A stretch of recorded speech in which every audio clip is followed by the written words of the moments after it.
The man's shadow fell across her like judgment itself, but when Rose Bennett looked up from the rotting potato peel clutched between her fingers, she saw something unexpected in his weathered face that October evening in 1882. Virgil Nash had seen plenty of desperate souls during his 30 years on this earth, most of them passed out drunk in alleyways or begging coins from decent folk on the street. But this young woman crouched behind the Grand Hotel in Wilcox, Arizona, looked different somehow. Her dress, though stained and torn at the hem, had once been quality fabric. Her hands, despite the dirt beneath her nails, were delicate, not the calloused paws of someone born to hardship. And her eyes, those green eyes that met his with a mixture of shame and defiance, held an intelligence that poverty had not yet dimmed. "That is no supper for anyone," Virgil said, his deep voice carrying the rough edges of a man who spent more time talking to his horse than to people. His shoulders, broad enough to block out the setting sun, cast her entirely in shadow as he stepped closer. The muscles in his arms strained against his worn cotton shirt, and his dark hair hung past his collar in waves that suggested he had not seen a barber in months. Rose dropped the potato peel and scrambled to her feet, pressing her back against the rough wooden planks of the hotel. She stood perhaps 5 feet and 4 inches to his 6 feet and 3 inches, and she had to tilt her head back to meet his gaze. "I was not asking for charity." "I was not offering charity," Virgil replied, studying her more closely now. She could not have been more than 22 or 23 years old, though hunger had sharpened her features in a way that added years to her appearance. "I was stating a fact.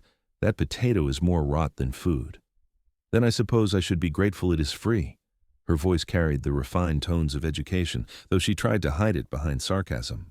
Virgil reached into his pocket and pulled out a silver dollar, holding it out to her. Rose stared at the coin as if it were a snake ready to strike. "I told you I am not asking for charity." "And I told you I'm not offering charity." Virgil kept his hand extended, his patience apparently endless. "I'm offering a business transaction. You look like you can read and write, which is more than I can say for myself beyond the basics. I need someone to help me with correspondence and keeping accounts. That dollar is an advance on your first week's wages." It was a lie, of course, though not entirely. Virgil could read and write well enough for his purposes, but he had seen that look in her eyes before, in the mirror after his parents died, and left him orphaned at 16. It was the look of someone who had lost everything but their pride, and pride was sometimes the only thing that kept a person breathing. Rose looked at the dollar, then at his face, searching for mockery or ulterior motives. She found neither. What she saw instead was a mountain of a man with kind eyes the color of storm clouds, with a beard that needed trimming and clothes that smelled of pine and leather and open spaces. She saw calluses on his hands that spoke of hard work, and a straightforwardness in his expression that seemed incapable of deception. "I do not believe you," she said finally, but her hand reached out and took the dollar anyway. Her fingers trembled as they closed around the coin. "That is your right," Virgil said. "But whether you believe me or not, you are going to come have supper with me at the restaurant across the street, and you are going to eat a proper meal. Then we can discuss whether you want the job or not." "And if I refuse?" Virgil shrugged, the movement making his shoulders shift like mountains. "Then I will have wasted $1 and an hour of my time. I have wasted more on worse decisions." Rose wanted to refuse. Every instinct told her that accepting anything from this stranger was dangerous, that men did not offer help without expecting something in return. But her stomach, hollow and aching after 3 days of nothing but scraps and dirty water, betrayed her with a loud growl that echoed in the narrow alley. "One meal," she said, lifting her chin in a gesture of dignity that would have been more effective if she had not been covered in grime. "And then I will listen to your proposition, but I am not promising anything beyond that." "That is all I'm asking." Virgil gestured toward the mouth of the alley. "After you, miss." "Bennett. Rose Bennett." She moved past him, acutely aware of how filthy she must look and smell compared to the other patrons who would be dining at the restaurant. "And you are?" "Virgil Nash. Most people just call me Nash." The restaurant was called Molly's Place, a modest establishment that catered to working men and travelers passing through Wilcox. The smell of roasted meat and fresh bread hit Rose like a physical force as they entered, and her knees actually weakened. She steadied herself against the doorframe, trying to maintain her composure. Molly herself, a stout woman in her 50s with flour dusting her apron, looked up from the counter and broke into a wide smile when she saw Virgil. "Well, well, the mountain man himself. I thought you were still up in the high country trapping." "Came down to sell my furs and stock up on supplies," Virgil replied, guiding Rose to a table in the corner with a gentle hand on her elbow. "Molly, this is Miss Bennett. She will be having supper with me. Bring her whatever she wants." Molly's sharp eyes took in Rose's appearance in a single sweep, and something softened in her expression. "Of course, dear. You just take a seat and I will bring you both the special. I made pot roast today with carrots and potatoes, and there is apple pie for after." Rose sank into the chair that Virgil held out for her legs finally giving up the pretense of strength. She folded her hands in her lap to hide their shaking and stared at the clean tablecloth as if it held the secrets of the universe. Virgil sat across from her, his large frame making the sturdy chair look delicate. "When did you last eat a real meal?" "That is none of your concern. It became my concern when I found you eating garbage behind a hotel." His voice was matter of fact, without judgment. "I'm not trying to pry into your business, Miss Bennett. I'm trying to figure out how to help." "Why?" The question burst out of her before she could stop it. "Why do you care? You do not know me. I could be a thief or a liar or worse." Virgil leaned back in his chair, which creaked under his weight. "My mother used to say that everyone deserves at least one person who will give them a chance without asking questions. She said that sometimes the asking is worse than the struggling." He paused, his gray eyes distant with memory. "She died when I was 16, and my father followed her 6 months later. I know what it is like to be alone with nothing but your pride to keep you warm at night." Rose felt her throat tighten with unexpected emotion. She had not cried since the day she arrived in Wilcox 3 weeks ago, penniless and desperate, after a stagecoach robbery took everything she owned. She had not cried when she was turned away from every respectable job because she had no references and no family to vouch for her. She had not cried when the money for her room ran out and she found herself sleeping in a livery stable, hidden in the hay. But something about this stranger's simple kindness threatened to crack the wall she had built around her heart. Molly arrived with 2 plates piled high with food before Rose could respond. The pot roast was tender enough to fall apart under a fork, and the vegetables gleamed with butter. There were 2 thick slices of bread on the side and glasses of cold milk to wash it all down. Rose stared at the plate, and then she did start to cry, silent tears that tracked through the dirt on her cheeks. "Hey now," Virgil said, his voice gentling in a way that suggested he was more comfortable with this than his rough exterior suggested. "There is no shame in accepting help when you need it." "I had a home," Rose whispered, the words spilling out as if a dam had broken. "I had a position as a governess in Philadelphia. I was on my way to take up a new post in California when the stage was robbed outside of Tucson. They took everything, my money, my luggage, my letters of reference. I managed to make it here to Wilcox, thinking I could find work until I could contact my employer, but no one will hire someone without references or money for proper clothes." Virgil listened without interrupting, and when she fell silent, he simply said, "Eat. You can tell me the rest after you have something in your stomach." Rose picked up her fork with shaking hands and took a bite of the pot roast. The flavor exploded on her tongue, and she had to force herself not to shovel the food into her mouth like an animal. She ate slowly, with as much dignity as she could muster, while Virgil worked through his own meal with the steady efficiency of a man accustomed to feeding himself after a long day's work. They ate in silence for a while, and it was a comfortable silence rather than an awkward one. Molly came by once to refill their milk and left without comment, though her smile at Virgil was warm with approval. When Rose's plate was finally empty, she felt more human than she had in weeks. The food sat warm and heavy in her stomach, and the fog of hunger that had clouded her thoughts began to lift. She looked across the table at Virgil, who was mopping up the last of his gravy with a piece of bread. Thank you," she said simply. "I do not know what else to say except thank you." "You do not need to say anything else." Virgil finished his bread and pushed his plate aside. "But I would like to know if you are interested in that job I mentioned." "You were serious about that?" "I am always serious about work." Virgil leaned forward, resting his forearms on the table. "I spend most of my time up in the mountains trapping and hunting. I have a cabin up there, about a day's ride from here. But I also have a piece of property here in town, a small house that I use when I come down to trade. What I need is someone to manage things here while I'm up in the high country. Someone to collect rent from the 2 rooms I lease out, keep accounts of my trading, handle correspondence with fur buyers back east. It is not glamorous work, but it is honest. Rose studied his face, looking for the trap she was certain must exist. And where would I live? The house has 3 rooms. 2 are rented to a widow named Mrs. Chen and a railroad clerk named Tom Porter. The 3rd room would be yours. There's a shared kitchen and a parlor. You're offering me a job in a room, just like that, based on finding me in an alley? Virgil met her gaze steadily. I'm offering you a chance to earn your own way. The job is real, Miss Bennett. I do need help with those things, even if I could muddle through on my own. And I am a good judge of character. You have education and breeding, even if circumstances have knocked you down. Those are not things that disappear just because life gets hard. What if I steal from you? What if I take everything you have in that house and disappear? Then I will be out some money and back where I started. Virgil shrugged. But I do not think you will. I think you are someone who wants to earn their way in this world, and I am offering you the chance to do that.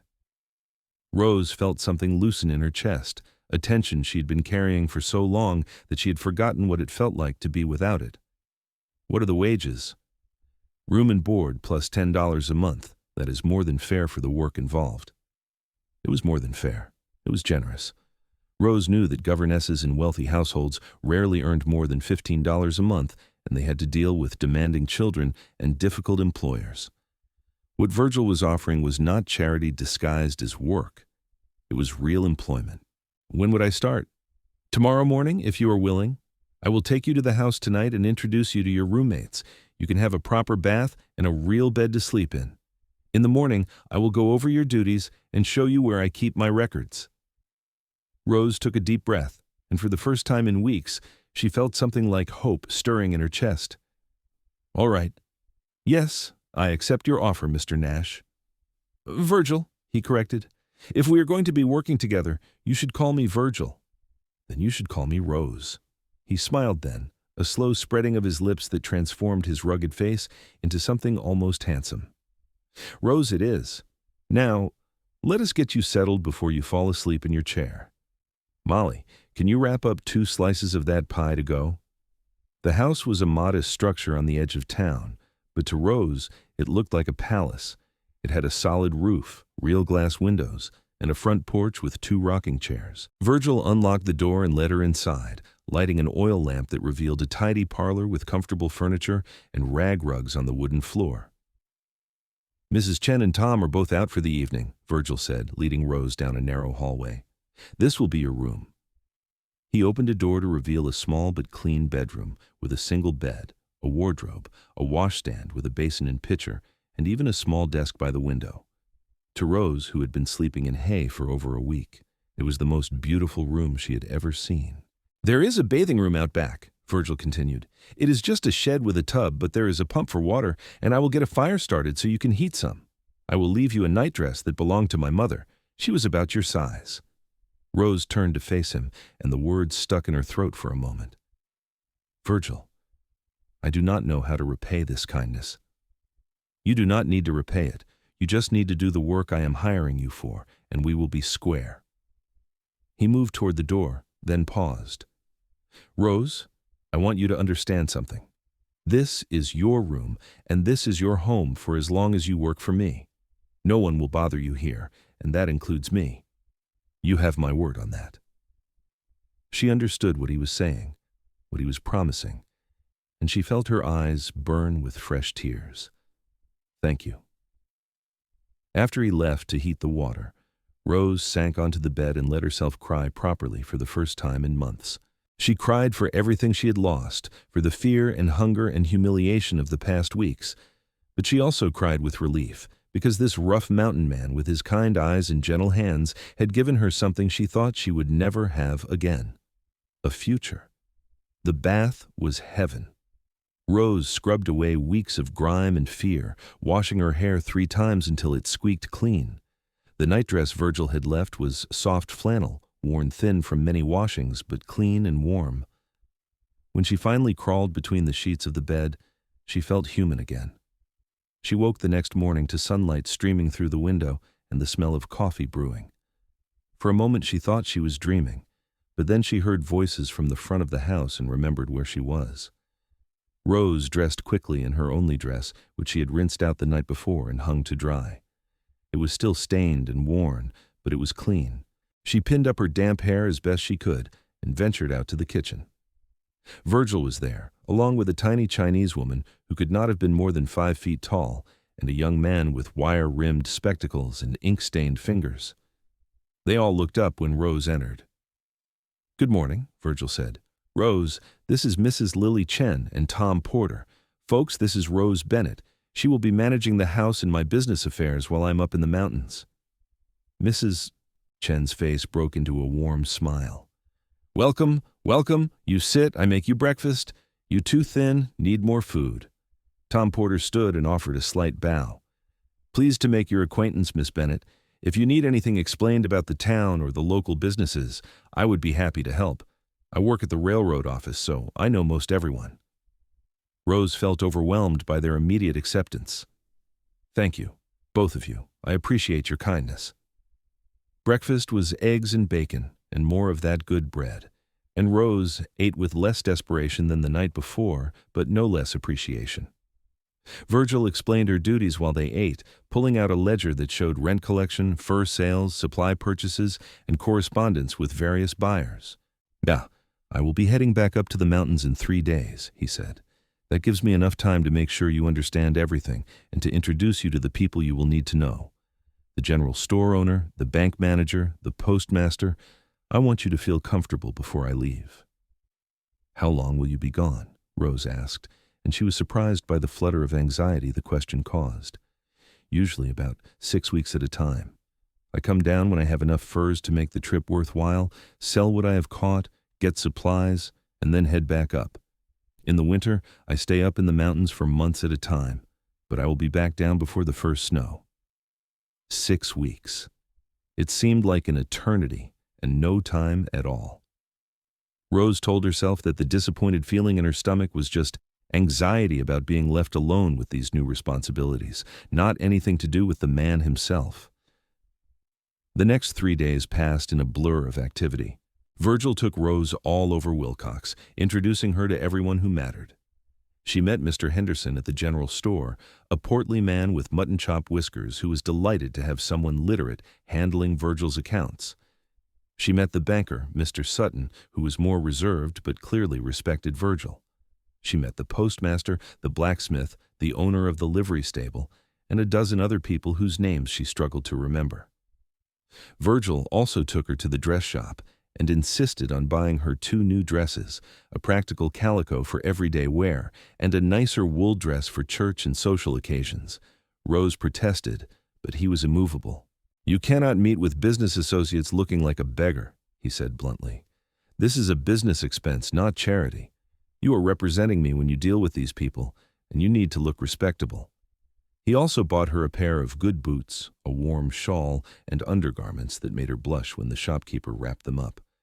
But Rose had to admit that having proper clothes made her feel like herself again, like the educated woman she had been before disaster struck. On the evening before Virgil was due to leave, they sat on the front porch in the rocking chairs, watching the sunset over the distant mountains. Rose had been nervous all day, worrying about all the things that could go wrong once he was gone. But Virgil seemed completely at ease. "You will do fine," he said, as if reading her thoughts. "You're smart and capable, Rose. Trust yourself. What if something happens that I do not know how to handle? Then you do your best and tell me about it when I get back. No one expects you to be perfect." He rocked slowly, his long legs stretched out in front of him. "Can I ask you something?" "Of course. Why were you heading to California? What was the position you were going to?" Rose was quiet for a moment, watching the sky turn orange and pink. "It was a position as a governess for a wealthy family in San Francisco. The pay was good, and I thought it would be a fresh start. After my parents died 2 years ago, I stayed in Philadelphia working for various families. But I wanted a change. I wanted to see something of the world beyond the city where I grew up." "Do you still want to go to California?" The question caught her off guard. Did she? A month ago, the answer would have been an immediate yes. But now, sitting on this porch with this quiet mountain man beside her, she was not so sure. I do not know, she said honestly. I suppose it depends on how things work out here. Virgil nodded slowly. Well, the job is yours for as long as you want it, and if you do decide to go to California someday, I will make sure you have the money and references to do it right. You barely know me. Why are you so kind? He turned to look at her, and in the fading light, his gray eyes were soft. Because someone was kind to me once when I needed it. Old trapper named Jacob who found me half-starved in the mountains after my parents died. He taught me everything I know about surviving up there, gave me a reason to keep going when I did not have one.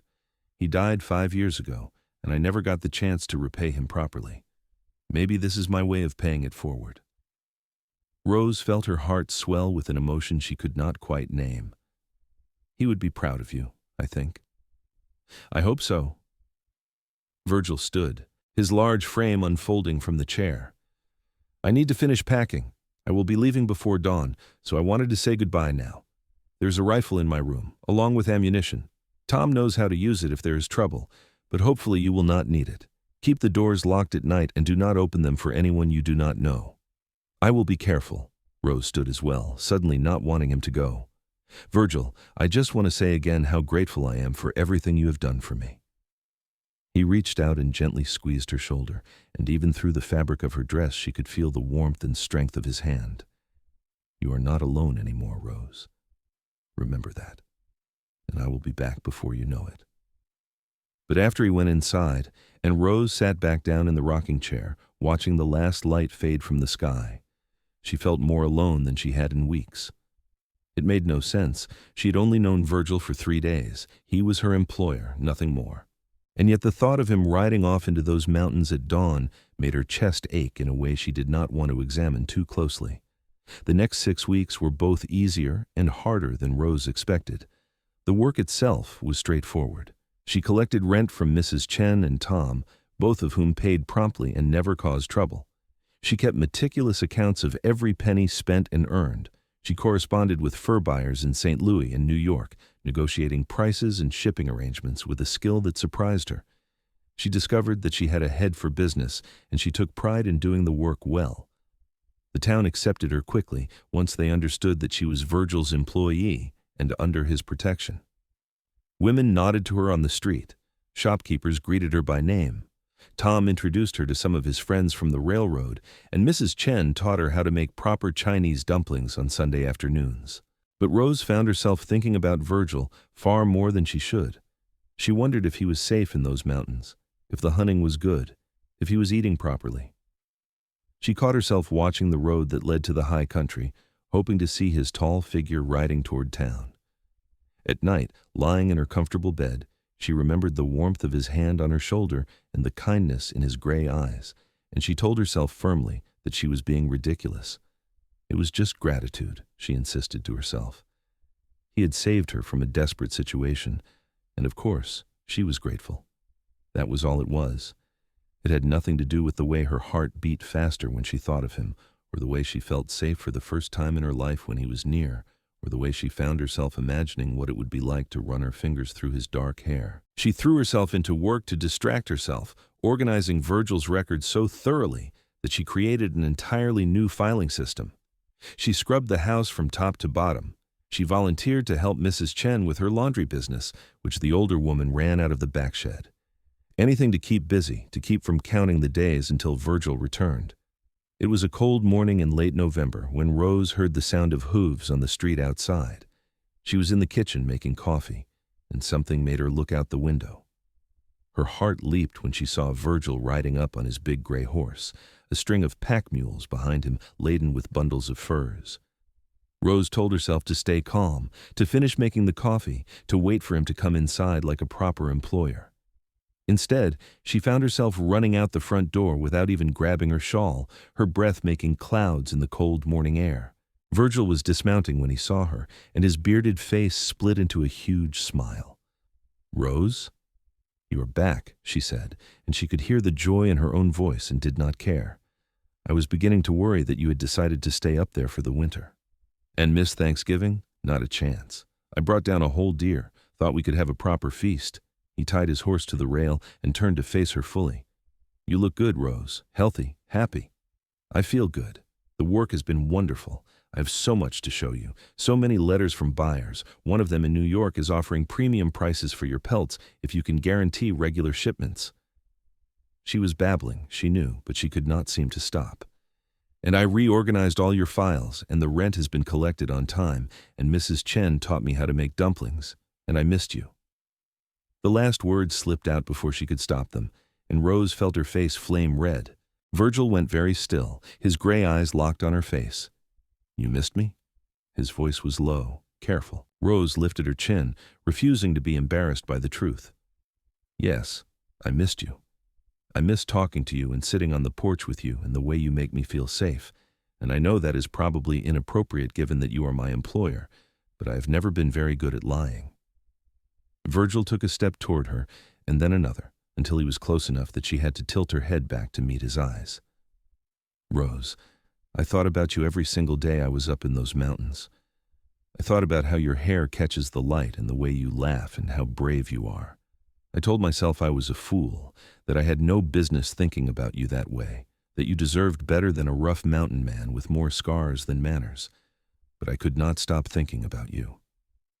Rose's breath caught in her throat. Virgil. I'm not good with pretty words, he continued, reaching out to gently cup her face in his large, calloused hand. But I need you to know that what I feel for you is not just kindness or pity or anything like that.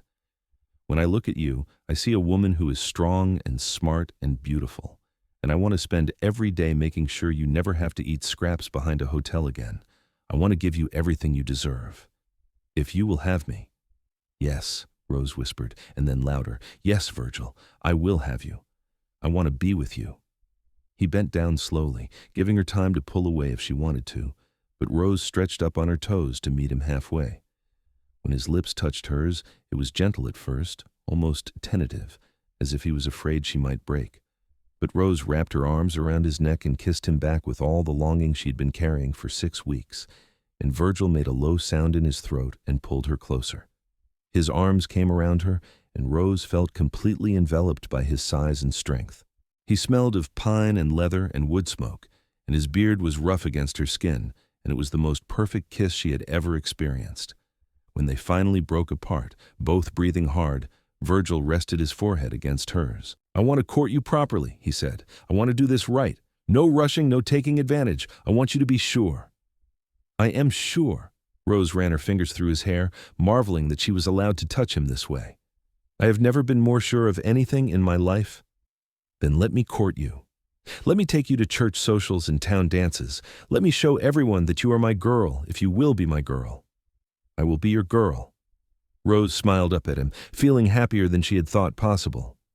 Though I should warn you that I am terrible at dancing. Good thing I have big feet that are hard to step on. Virgil kissed her again, quick and sweet. Now, let me get these mules unloaded and cleaned up. Then you can show me all this wonderful work you've been doing, and we can start planning that Thanksgiving feast. The news that the mountain man was courting his own employee spread through Wilcox like wildfire. But the response was not what Rose had feared.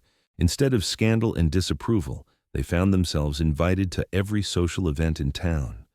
The respectable matrons smiled and nodded knowingly, as if they had seen this coming all along. The men clapped Virgil on the back and told him he was a lucky man. And when they attended their first church service together with Virgil's hand protectively at the small of Rose's back, the whole congregation welcomed them as if they were already married. That winter was the happiest time of Rose's life. Virgil stayed in town longer than usual, making shorter trips up into the mountains so he would not be away from her for more than a week or two at a time. They spent their evenings on the front porch, even when it was cold, wrapped in blankets and talking about everything and nothing.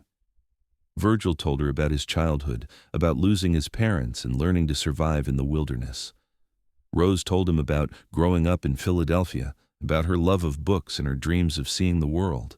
They attended dances at the town hall, where Virgil proved to be surprisingly graceful despite his size. They went on long walks into the desert, where he taught her to identify animal tracks and edible plants. They sat in church together on Sundays, sharing a hymnal. and Rose felt a contentment she had never known before. Virgil was affectionate, but always respectful. He held her hand and stole kisses when they had moments alone, but he never pushed for more. He made it clear through both words and actions that he considered her precious, something to be cherished and protected. And Rose, who had spent so long being strong and independent out of necessity, found that she loved being cared for by this gentle giant of a man.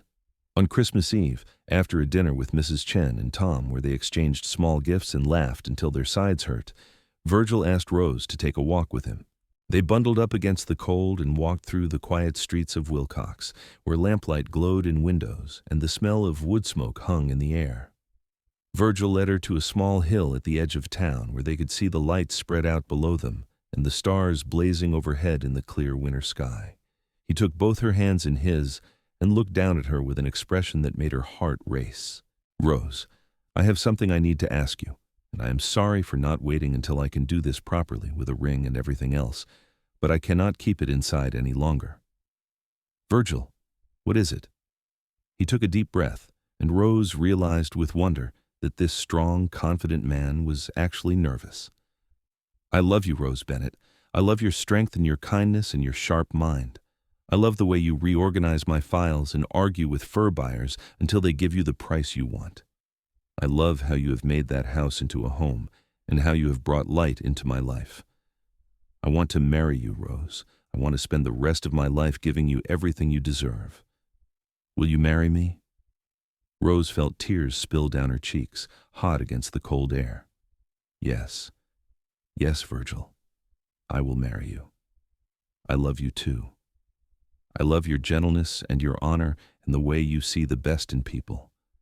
I love how safe I feel with you, and how you make me laugh, and how you saved me when I had nothing. I want to be your wife more than anything in the world." Virgil let out a whoop of joy that echoed across the desert and swept her up in his arms, spinning her around until she was dizzy and laughing. When he set her down, he kissed her with a passion that left them both breathless, and Rose thought that this was what happiness felt like, this overwhelming sense of rightness and belonging. "I will buy you a proper ring," Virgil promised when they finally broke apart.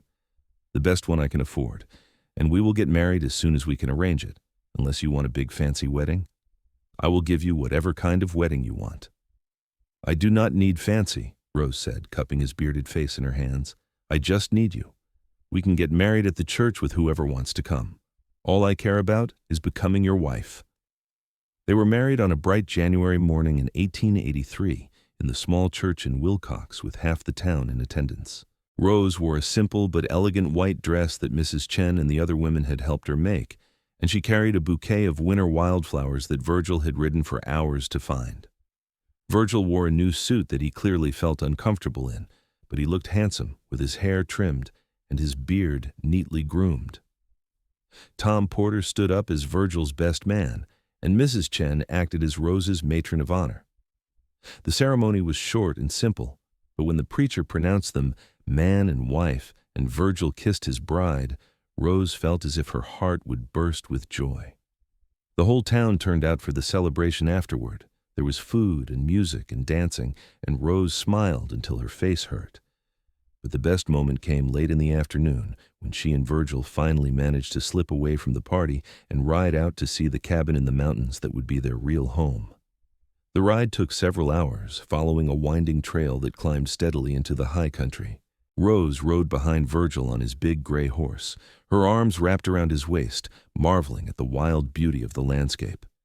She had never been this far from civilization before, but with Virgil she felt no fear.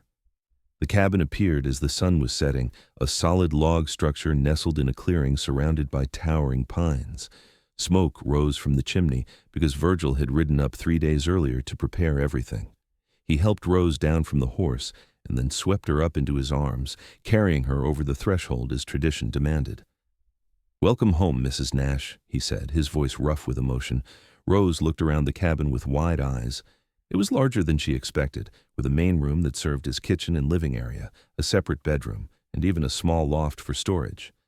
The furniture was simple but well made, clearly crafted by Virgil's own hands. A fire crackled in the stone fireplace, and the table was set for two with wildflowers in a mason jar as a centerpiece. "Virgil, it is beautiful. I am glad you think so, because I have been working on it for the past month to make it nice for you." He set her down gently and took her hands. "I know it is not fancy like what you are used to in Philadelphia."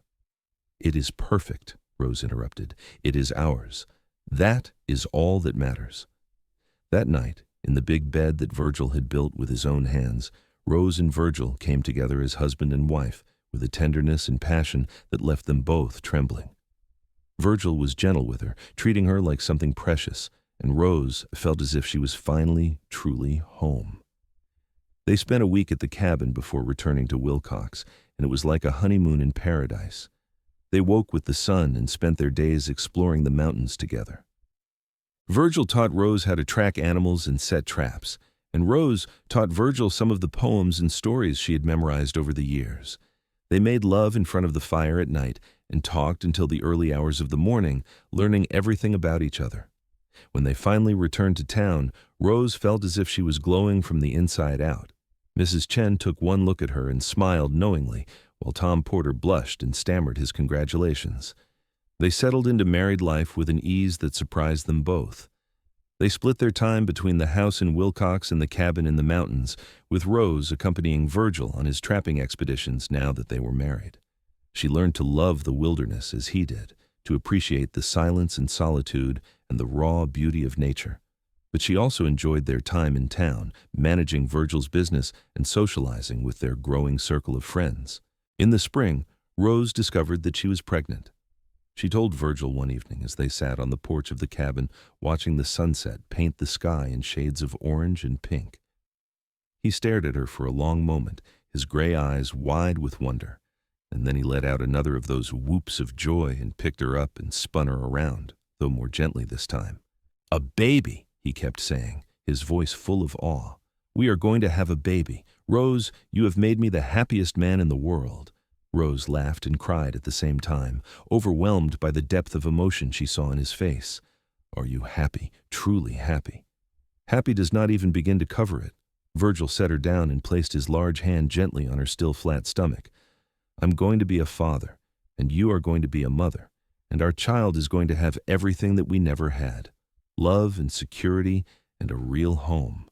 Their son was born in November of 1883. A healthy boy with his father's gray eyes and his mother's delicate features. They named him William, after Virgil's father, and called him Will. Virgil was besotted from the moment he held his son, his huge hands cradling the tiny baby with infinite gentleness. Rose watched her husband become a father and fell even more deeply in love with him.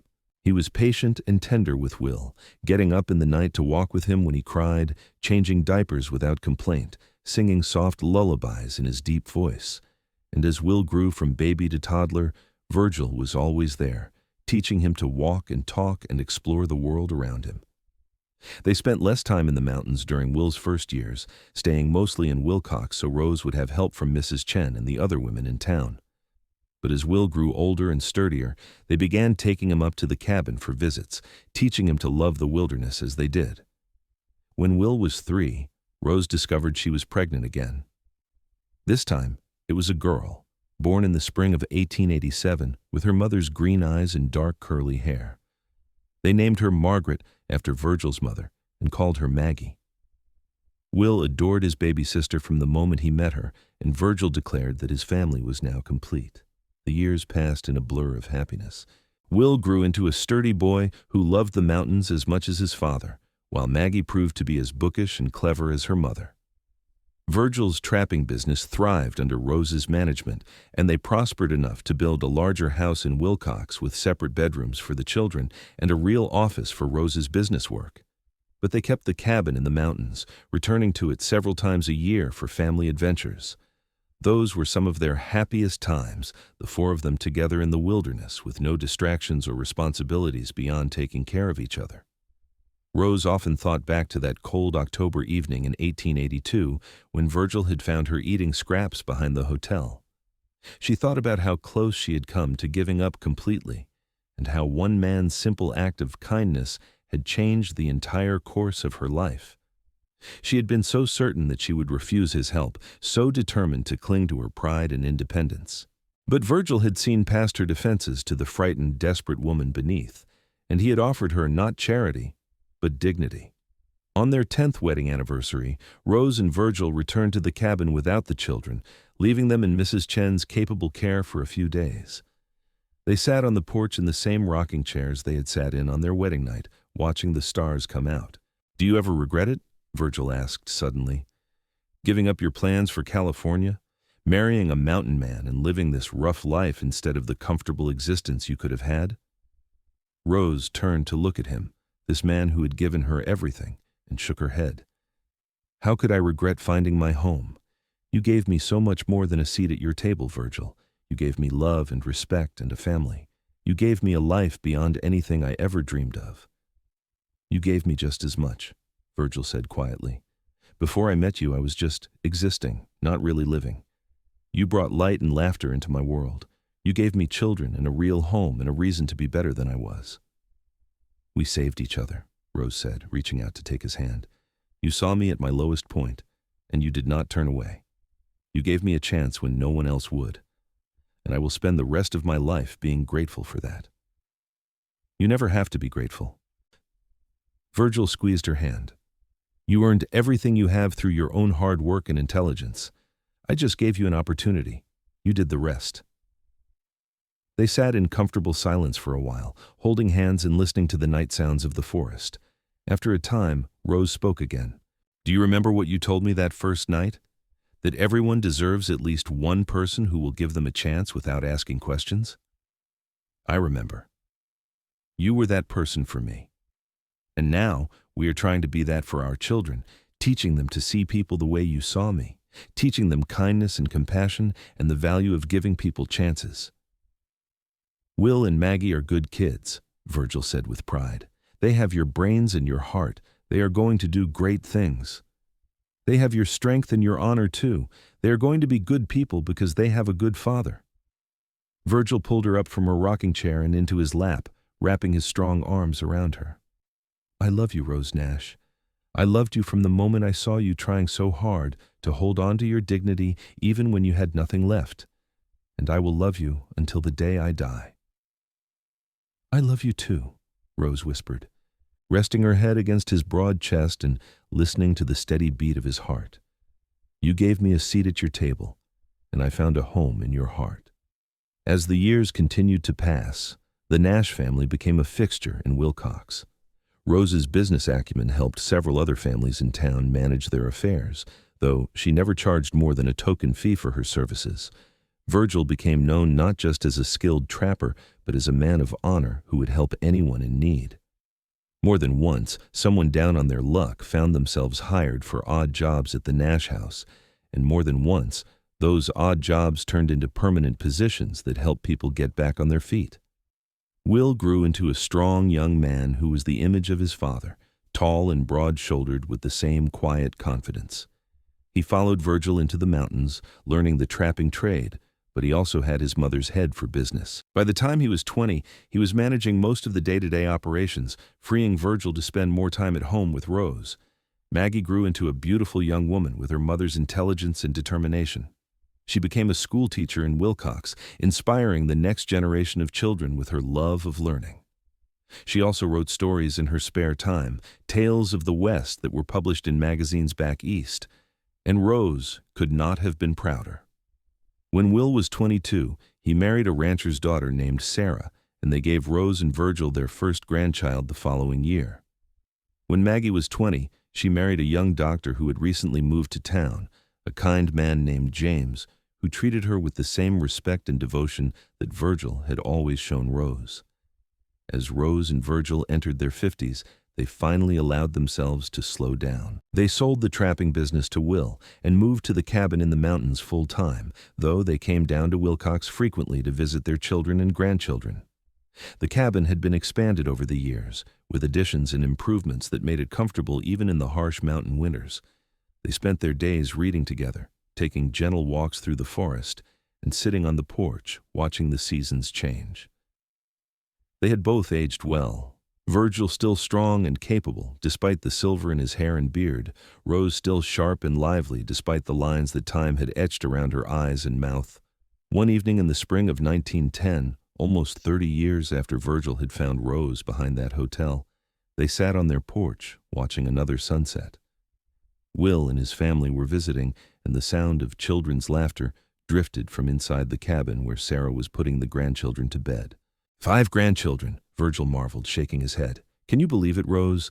5 grandchildren, and another on the way if Maggie is right about her suspicions. 6 grandchildren, then, Rose smiled, her green eyes still bright despite her years. We have been blessed beyond measure. Do you ever think about that night I found you? Virgil asked. Do you ever wonder what would have happened if I had not come down from the mountains that particular week? If I had walked down a different street? I try not to think about it, Rose admitted. It frightens me to consider how close I came to losing everything. If you had not found me when you did, I do not know what would have become of me. You would have survived, Virgil said with certainty. You are the strongest person I have ever known, Rose. You would have found a way. Maybe, but I would not have found you, and I would not have this life we have built together. That is what frightens me most. Not the thought of struggling to survive, but the thought of never knowing you, never loving you, never having our children and grandchildren. Virgil reached over and took her hand, his grip as strong and sure as it had been the day they met. We found each other. That is all that matters. Somehow, against all odds, we found each other. You found me, Rose corrected gently. You looked at a desperate woman eating scraps in an alley, and you saw someone worth saving. That is not luck, Virgil. That is who you are. I saw someone who reminded me of myself, Virgil said. Someone who had lost everything but not their dignity. Someone who needed a chance, just like I needed a chance when old Jacob found me all those years ago. He paused, his gray eyes distant with memory. Jacob used to say that kindness was like a stone thrown into a pond. The ripples go out and out, touching more lives than you could ever imagine. I think he was right. He helped me. I helped you. And now our children are out there helping others. The ripples just keep going. Rose felt tears prick her eyes, but they were happy tears. I wish I could have met Jacob. I wish I could have thanked him for saving you, because in saving you, he saved me too. I like to think he knows, Virgil said. Wherever he is, I like to think he knows that his kindness made all of this possible. They sat together as the sky darkened and the stars came out one by one. Inside the cabin, the laughter had quieted, and Rose knew that the children were probably asleep now, worn out from a day of playing in the mountains. Tomorrow they would all have breakfast together, and Will would take the older grandchildren fishing while Virgil told the younger ones stories. Sarah and Rose would make dinner together, and they would all sit around the big table that Virgil had built with his own hands so many years ago. It was a simple life, but it was a good life. It was a life built on kindness and love and the willingness to give someone a second chance. It was a life that had started with a mountain man finding a desperate woman behind a hotel and offering her not charity, but dignity. Come to bed, Rose said, standing and pulling Virgil to his feet. We have a big day tomorrow with all those grandchildren running around. Best kind of big day there is, Virgil said, following her inside. He banked the fire in the fireplace and checked the locks on the doors, habits from a lifetime of taking care of his family. Then he took Rose's hand and led her to their bedroom, where they had shared so many nights of love and laughter and simple companionship. As they lay in bed together, Rose nestled against Virgil's chest with his arm around her. She thought about how far they had come from that October evening in 1882. She had been so lost then, so certain that her life was over. But Virgil had seen something in her that she had not been able to see in herself. He had seen potential and strength and worth, and he had given her the chance to prove it. Thank you, she whispered into the darkness. For what? Virgil's voice was already drowsy. For giving me a seat at your table all those years ago. For giving me a home and a family and a life beyond my wildest dreams. Virgil pulled her closer, his lips brushing her forehead. You made the life, Rose. You took the chance I offered and built something beautiful out of it. All I did was see what was already there.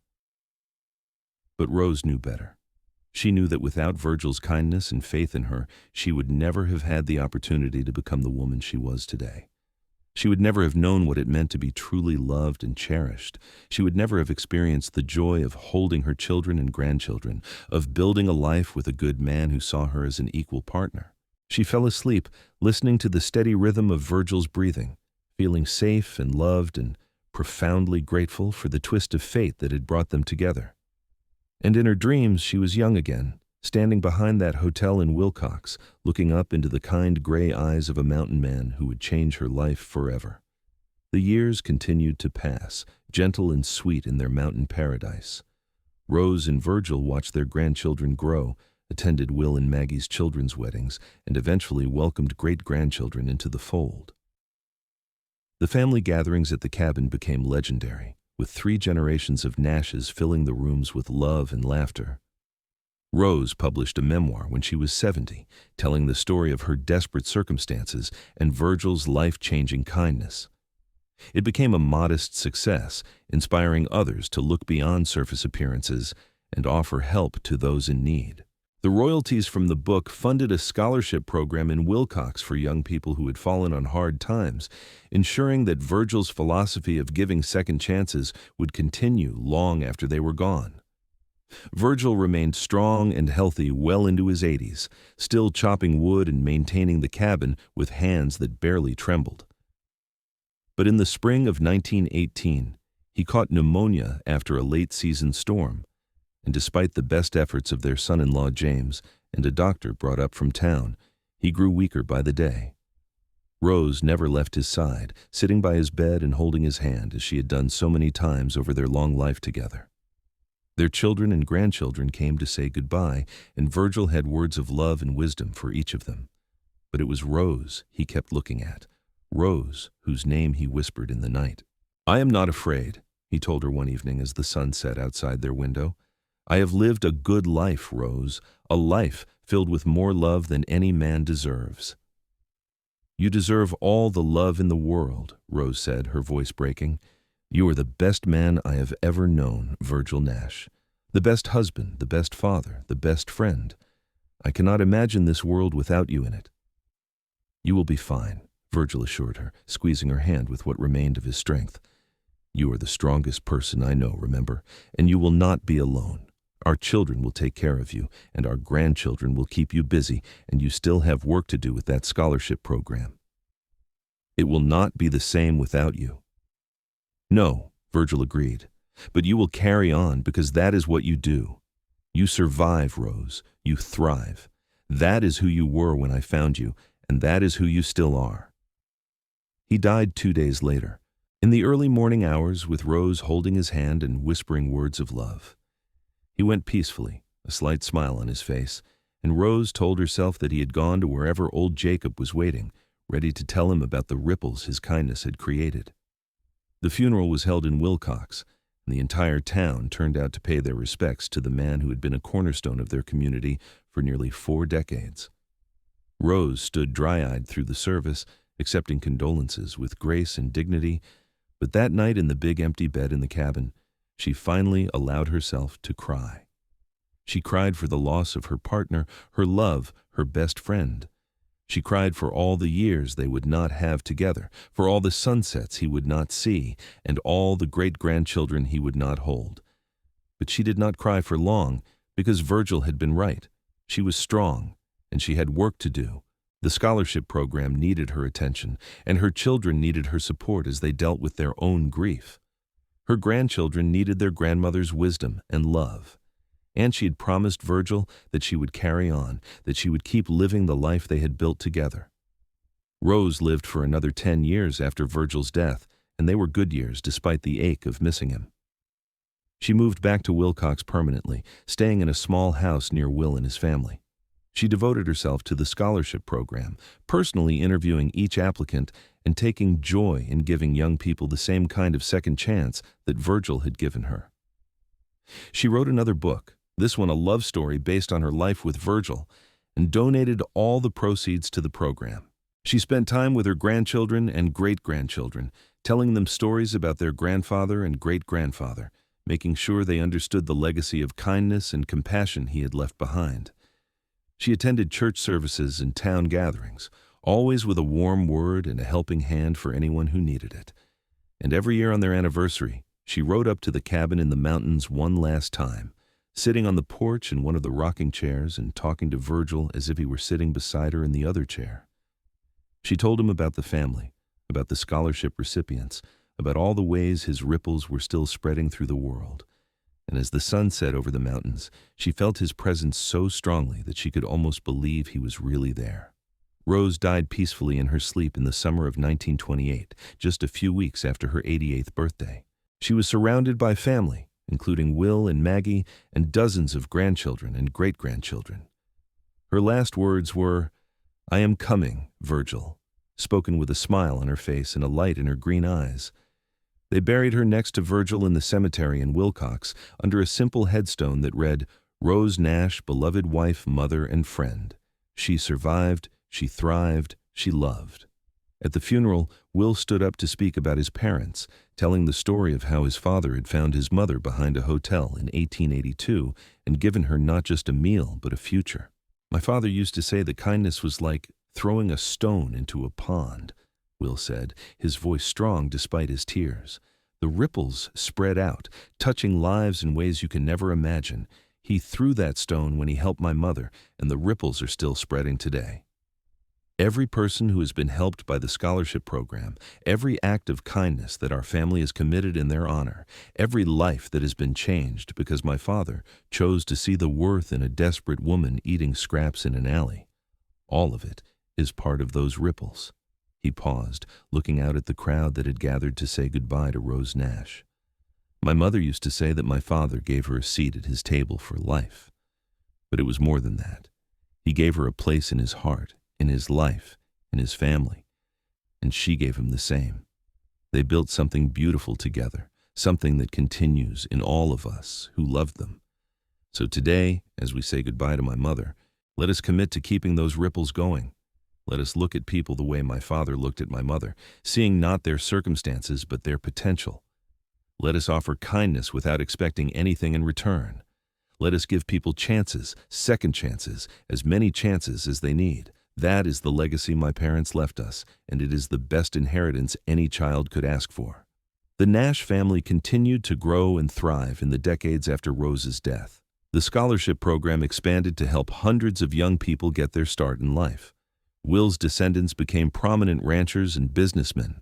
Maggie's descendants became teachers and writers and doctors, and every single one of them grew up hearing the story of how their great-great-grandfather had found their great-great-grandmother eating scraps behind a hotel in 1882 and changed both their lives forever. The cabin in the mountains remained in the family, passed down through generations, a sacred place where the Nashes gathered to remember their roots and honor the love story that had started it all. And on quiet evenings when the wind whispered through the pines, some swore they could still hear the sound of two rocking chairs creaking on the porch and the soft murmur of voices talking about everything and nothing, the way people in love do when they have all the time in the world. The story of Virgil and Rose Nash became a legend in Wilcox, Arizona, passed down from parents to children as an example of what true love and kindness could accomplish. It was a story about second chances and seeing the worth in others. It was a story about a mountain man with a big heart and a desperate woman with fierce dignity. It was a story about how one simple act of compassion could change not just two lives, but generations of lives, creating ripples that spread outward in ways that could never be fully measured. But most of all, it was a love story. A story about finding home in another person's heart, about building a life together through good times and hard times, about loving someone so completely that even death could not diminish it. It was the story of a man who gave a woman a seat at his table and found that she filled his entire life with light. And it was the story of a woman who accepted that seat and discovered that she was worthy of love, respect, and happiness beyond anything she had ever imagined. In the end, that was the true legacy of Virgil and Rose Nash, not the scholarship program or the business success or the large family they created. Their true legacy was the example they set of what it meant to love someone fully and completely, to see the best in people even when they could not see it themselves, and to build a life based on kindness, respect, and unwavering devotion. They proved that it did not matter where you started or what circumstances brought you together. What mattered was how you treated each other, how you faced challenges together, and how you chose to love each day, even when loving was hard. Their story ended, as all stories do, but the love they shared and the kindness they showed continued to ripple outward through the years, touching lives and changing hearts in ways both big and small. And perhaps that is the greatest achievement any life can have, not wealth or fame or power, but the knowledge that you made the world a little bit better simply by being in it and by loving someone with all your heart. Virgil Nash gave Rose Bennett a seat at his table on that October evening in 1882, and in doing so, he gave her a life. But Rose gave him something just as precious in return. She gave him purpose, partnership, and a love that lasted beyond death itself. Together, they proved that sometimes the greatest love stories are not about princes and princesses in castles, but about ordinary people who choose to see the extraordinary in each other and build something beautiful from nothing but faith, hope, and an open heart. And so the story of the mountain man and the woman he found eating scraps behind the hotel lived on, a testament to the power of kindness and the enduring strength of true love. It was a story that began with hunger and desperation and ended with a legacy of love that would span generations. It was a story that reminded everyone who heard it that we all have the power to change someone's life with a single act of compassion, and that sometimes giving someone a chance is the greatest gift we can offer. The sun set over Wilcox, Arizona, just as it had on that evening, so many years ago, when two souls found each other in the most unlikely of circumstances. And somewhere, in whatever place exists beyond this life, a mountain man and the woman he loved sat side by side, watching their family thrive and their legacy continue, content in the knowledge that their love story had truly been one for the ages.